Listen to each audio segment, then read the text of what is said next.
We are anonymous. We are legion. We do not forgive. We do not forget. Expect us. Karma is a bitch.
August 2nd, 1990.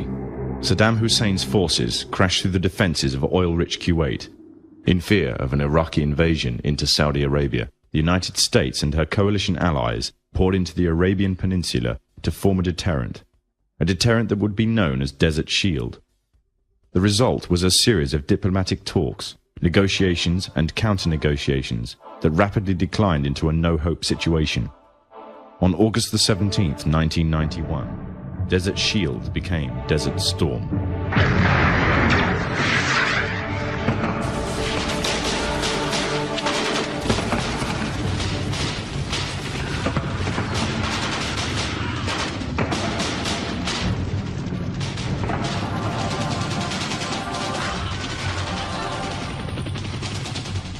The conflict was witnessed by millions through the eye of CNN and the BBC, showing propaganda of the systematic eradication of Saddam's forces by a coalition far superior in technological, political, and economic power.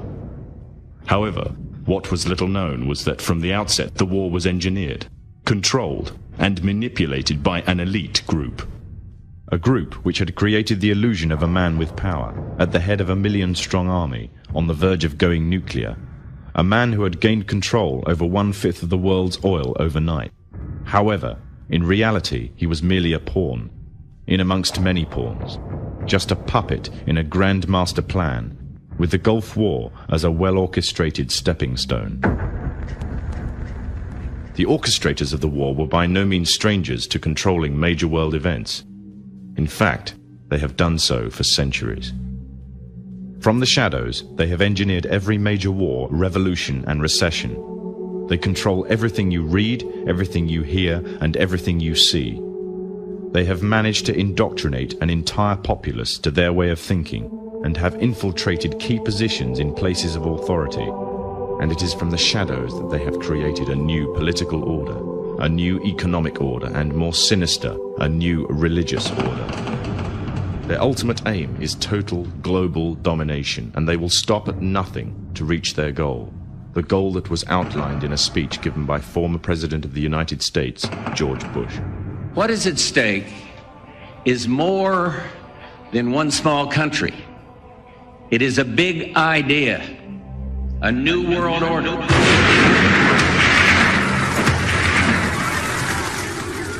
However, the origins of this global plan were not created in the offices of the White House. In reality, their roots lay in another war. This time, the year is 1095, and the place, Clermont, France.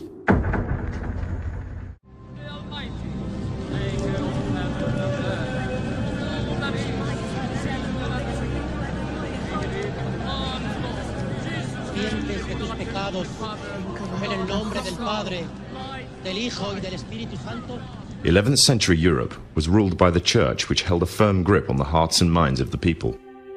This power enabled Pope Urban II to wage war on the Muslim Caliphate and crusade in what he called a War of the Cross, to recapture the land of Jerusalem.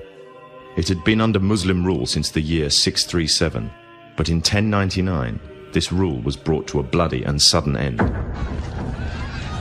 In the name of the cross, women were raped and murdered. Children were put to the sword, and it is said that blood ran in the streets knee-high to the horses.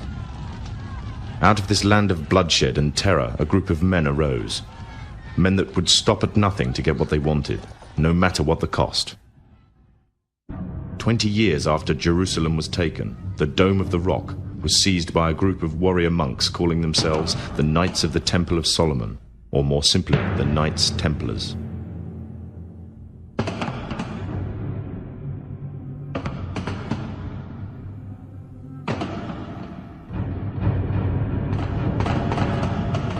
In Jerusalem, the Templars began to deviate further and further away from the practices of Christianity. They learnt the secret arts of the Kabbalah, an ancient form of Jewish magic, along with its dark rites and rituals. The Jews had learnt the arts from the pagans of ancient Egypt during the times of enslavement to the Pharaoh, and developed them into Babylon at the time of Nebuchadnezzar. In 1307, King Philippe of France arrested them for charges of denial of Christ, homosexuality, and idol worship, as well as magic.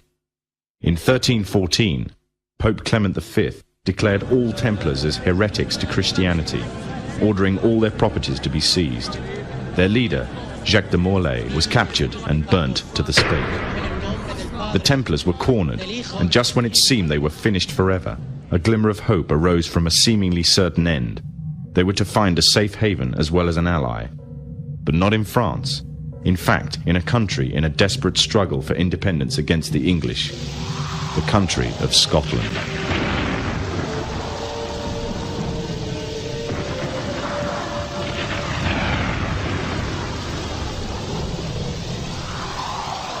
For some, Scotland's hope of independence had died with the death of William Wallace.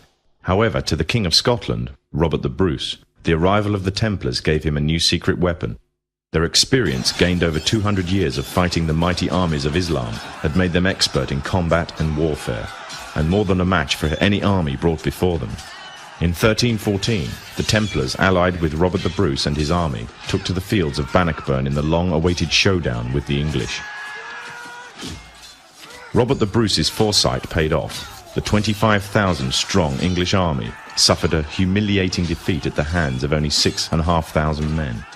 The dream of an independent Scotland had finally been achieved. The Templars had brought themselves back from the brink of destruction, and never again would they allow themselves to be destroyed.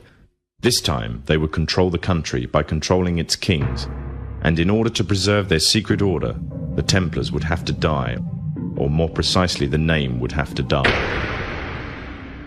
The Templars, who had escaped Europe, were finally laid to rest in Roslin Chapel, Scotland, which stands to this day as sign of their presence in Britain. Their descendants became the true power of Scotland. In 1603, the death of Queen Elizabeth I left England without an heir to the throne. By virtue of descent, King James V of Scotland became King of England. In doing so, Scotland and England joined to form a new kingdom, and the power that the Templars held over Scotland spread to give them a firm grip on the whole of Great Britain. For over 100 years, the Templars concealed their activities, fading into the background until they were little known and little remembered. However, they did not cease to keep a firm grip on Britain. All the time they were planning, regrouping, and infiltrating positions of power in all corners of the kingdom. In 1717, the Templars made their reappearance in Europe. They had grown in both number and strength, and were now ready to coin a new identity, free from their reputation of the past, and given credibility by none other than the monarchy and aristocracy of England. And the name they chose for themselves was a name that would be known by many, but understood by a few. This new name, the Freemasons. The new identity and the grandeur of its members afforded the Masons with respect and dignity.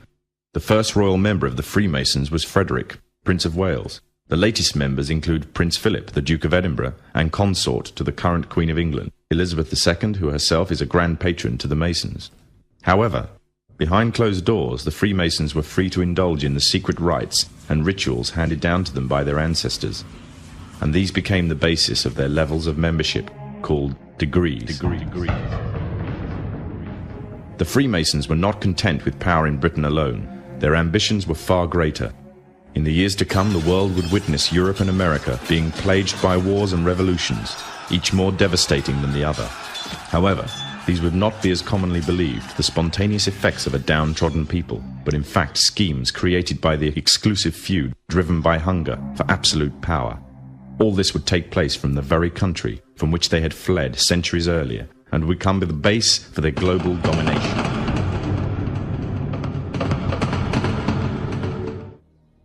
Greetings, citizens of the world. We are anonymous.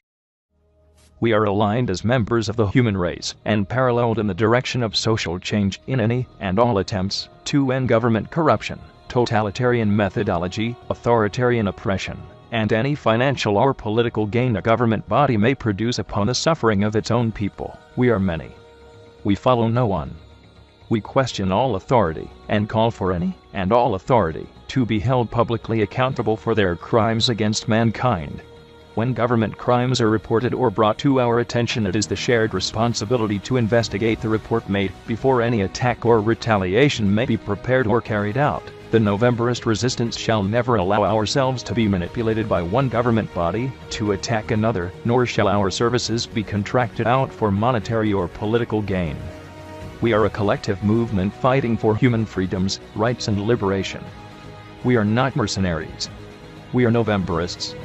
We do not forgive. We do not forget. We will not be silent, and we will not be negotiated with. We will use all and any force available to us to uphold the convictions and safety of the people, as well as the rights and protection of any human being. We shall never use terror or fear against innocent civilians in an attempt to send a message to the governing body or to punish an oppressive force. We understand, as a collective unit, that attacking civilians does not hamper government corruption, but instead makes us no better than those we oppose. We have no leader and no need for social direction from a commanding individual or council within the Novemberist movement. We are many aligned as one under our shared convictions and beliefs. We shall not label ourselves with motives, initiatives, or directives outside of the ultimate goal of global human protection and upholding an individual's safety from the victimization of government. We are anonymous. We are legion. We do not forgive. We do not forget. Expect all of us.